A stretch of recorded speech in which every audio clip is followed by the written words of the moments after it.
जय श्री राधे। এখন আমি শ্রীমদ্ ভাগবতের দশম স্কন্ধের পঞ্চবিংশতি অধ্যায় থেকে পাঠ করছি। শ্রীকৃষ্ণের গিরি গোবর্ধন উত্তোলন। শ্রীল সুখদেব গোস্বামী বললেন, হে মহারাজ পরীক্ষিত, ইন্দ্র যখন জানতে পারলেন যে তার যজ্ঞ বিনষ্ট হয়েছে, তখন তিনি শ্রীকৃষ্ণকে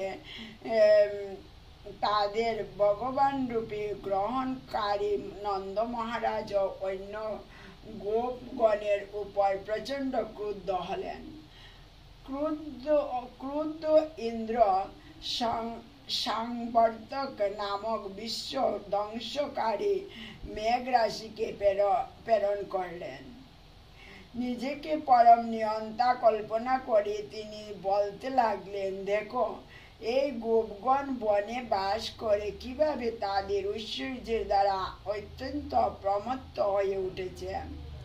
তারা একটি সাধারণ মানুষ কৃষ্ণের শরণাগত হয়েছে এবং এভাবেই তারা দেবতাদের প্রতি অপরাধ করছে।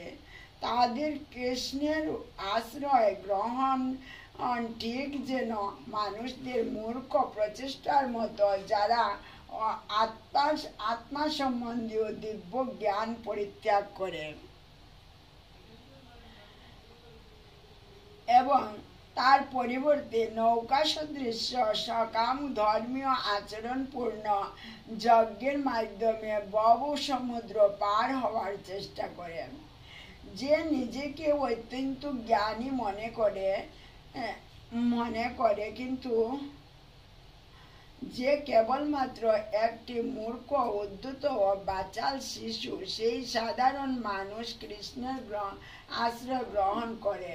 এই গোপগণ আমার প্রতি প্রতিকূলভাবে আচরণ করছে।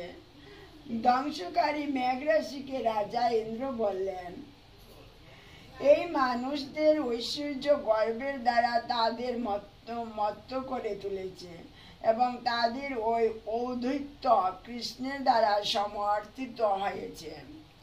এখন যাও, তাদের অহংকার দূর করো এবং পশুগুলিকে বিনাশ করো।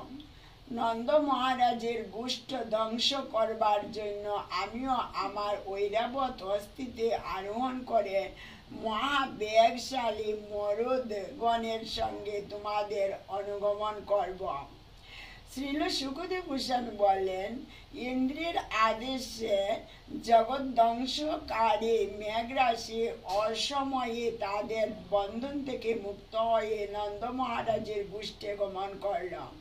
সেখানে তারা শক্তিশালী প্রচণ্ড ভারী বর্ষণ দ্বারা অধিবাসীদের উপর উৎপীড়ন করতে শুরু করল। বিদ্যুৎ দ্বারা আলোকিত বজ্রের দ্বারা গর্জনশীল মেঘরাশি ভয়ঙ্কর মরুদ্গণের দ্বারা সম্মুখে চালিত হয়ে সজুড়ে শিলাবৃষ্টি নিক্ষেপ করতে লাগল। বৃহদায়তম স্তম্ভের ন্যায় স্থূলরূপের মেঘরাশি বাড়ি দ্বারা বর্ষণ করতে থাকলে পৃথিবী প্লাবনে জলমগ্ন হল এবং নিম্ন স্থান থেকে উচ্চ স্থানকে আর পৃথক করা গেল না। অত্যাধিক বর্ষণ ও বায়ুর দ্বারা কম্পিত হয়ে গাভী ও অন্যান্য পশুগণ এবং শীতের দ্বারা পীড়িত হয়ে গোপ ও গোপীগণ সকলে আশ্রয়ের জন্য শ্রী গোবিন্দের নিকটে গমন করলেন। অত্যাধিক বায়ু বর্ষণের দ্বারা পীড়িত ও কম্পিত হয়ে এবং তাদের নিজের দেহ দ্বারা তাদের মস্তক ও বৎসদের আচ্ছাদিত করে গাভীগণ পরমেশ্বর ভগবানের পাদপদ্মে উপনীত হল। গোপ ও গোপীগণ ভগবানকে উদ্দেশ্য করে বললেন, কৃষ্ণ কৃষ্ণ, হে মহা সৌভাগ্যশালী, অনুগ্রহ করে ইন্দ্রের ক্রোধ থেকে গাভীদের রক্ষা করুন। হে প্রভু, আপনি ভক্তবৎসল, দয়া করে আমাদেরও রক্ষা করুন। তার গোকুলের অধিবাসী বৃন্দকে শিলাবৃষ্টি ও প্রবল বায়ুর প্রচণ্ড আক্রমণে বাস্তবিকে অচেতন দর্শন করে পরমেশ্বর ভগবান হরি হৃদয়ঙ্গম করলেন যে এটি ক্রুদ্ধ ইন্দ্রের কাজ। যেহেতু আমরা তার যজ্ঞ বন্ধ করেছি, প্রবল বায়ু ও শিলা সহযোগে ইন্দ্র অস্বাভাবিকভাবে ভয়ঙ্কর এই অকাল বাড়ি বর্ষণ করছেন। আমার যোগশক্তির দ্বারা আমি সম্পূর্ণরূপে ইন্দ্র কর্তৃক সৃষ্ট এই উপদ্রবের প্রতিকার করব। ইন্দ্রের মতো দেবতারা তাদের নিজেদের জগদীশ্বর বিবেচনা করছে। আমি এখন এই প্রকার অজ্ঞতা বিনাশ করব। যেহেতু দেবতারা সত্যগুণ যুক্ত, নিজেকে ঈশ্বর রূপে অভিমান করা তাদের অবশ্যই সঙ্গত নয়। আমি যখন সত্যগুণবিহীন তাদের মিথ্যা সম্মান ভঙ্গ করি, তখন আমার উদ্দেশ্যটি হচ্ছে তাদের শান্তি প্রদান করা। যেহেতু আমি তাদের আশ্রয়, আমি তাদের নাথ এবং বস্তুত তারা আমার নিজের পরিবার স্বরূপ। সুতরাং আমি অবশ্যই আমার অপ্রাকৃত শক্তির দ্বারা গোপ সম্প্রদায়কে রক্ষা করব। যাই হোক, আমি আমার ভক্তকে রক্ষা করার ব্রত গ্রহণ করেছি। এই কথা বলে স্বয়ং বিষ্ণুর স্বরূপ শ্রীকৃষ্ণ এক হাতে গোবর্ধন পর্বতকে উত্তোলন করে একটি বালক যেভাবে অনায়াসে ছাতার মতো গাছ ধারণ করে, ঠিক সেইভাবে তাকে ঊর্ধ্বে ধারণ করলেন। জয় রাধে। ভগবান তখন গোপ সমাজকে বললেন, হে মাতা, হে পিতা, হে ব্রজবাসীগণ, তোমরা যদি ইচ্ছা করো তবে এখন তোমাদের গাভীগুলি নিয়ে এই পর্বতের নিচে আসতে পারো। এই পর্বত আমার হাত থেকে পতিত হবে, তোমাদের এই রকম ভয় করা উচিত নয়। আর বায়ু ও বর্ষণের জন্য ভীত হইও না, কারণ ইতিমধ্যে এই সমস্ত উৎপীড়ন থেকে তোমাদের পরিত্রাণের আয়োজন করা হয়েছে। কৃষ্ণের জন্য তাদের মন এভাবে আশ্বস্ত হয়ে তারা সকলে পাহাড়ের নিচে প্রবেশ করলেন, যেখানে তারা নিজেদের জন্য এবং তাদের গাভী সকল সকটসমূহ বৃত্ত ও পুরোহিতগণ এবং সেই সঙ্গে গোপ সম্প্রদায়ের অন্যান্য সকলের জন্য যথেষ্ট জায়গা পেলেন। ক্ষুধা ও তৃষ্ণা বিস্মিত হয়ে এবং সমস্ত ব্যক্তিগত সুখ স্বাচ্ছন্দ্য সরিয়ে রেখে শ্রীকৃষ্ণ 7 দিন ধরে পর্বতকে ধারণ করে সেখানে দাঁড়িয়ে থাকলেন এবং ব্রজবাসীরা তাকে নিরীক্ষণ করছিলেন।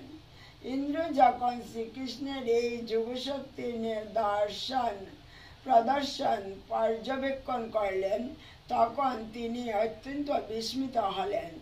তার মিথ্যা গর্বের স্তব থেকে উচ্যুত হয়ে এবং তার সংকল্প থেকে ভ্রষ্ট হয়ে তিনি তার মেঘরাশিকে বিরত হতে নির্দেশ দিলেন।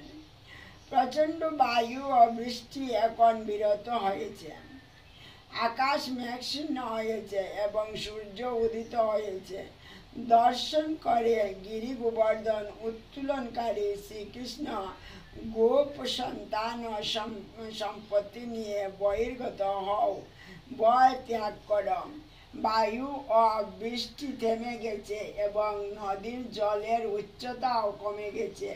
তাদের নিজ নিজ গাভী সকল সংগ্রহ এবং উপকরণ আদি তাদের সকটে বোঝাই করার পর গোপগণ নির্গত হলেন।